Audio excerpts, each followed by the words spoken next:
যদি আপনারা মনে করেন লাল চন্দন গাছের কাঠ পৃথিবীর সবথেকে দামি কাঠ, তাহলে আপনারা ভুল।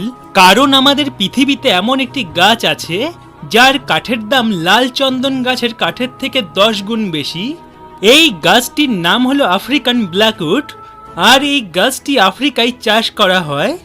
এই গাছের 1 কিলো কাঠের দাম 7 লাখ টাকা। এই গাছের কাঠের এত বেশি দাম হওয়ার কারণ হলো এই গাছটি বড় হতে 60 থেকে 70 বছর সময় লাগে।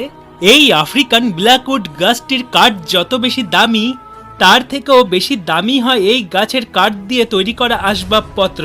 এই কাঠ দিয়ে বেশিরভাগ বাদ্যযন্ত্র তৈরি করা হয়, যেমন গিটার, বাঁশি, হারমোনিয়াম। এছাড়াও ঘরের আসবাবপত্র তৈরি করা হয় এই গাছের কাঠ দিয়ে। তো বন্ধুরা, আপনারা কি কোনোদিনও এই গাছের কাঠকে দেখেছেন? কমেন্টে অবশ্যই জানাবেন। সাথে আমাদের চ্যানেলটি সাবস্ক্রাইব করে নেবেন আরও নতুন নতুন ভিডিও দেখার জন্য।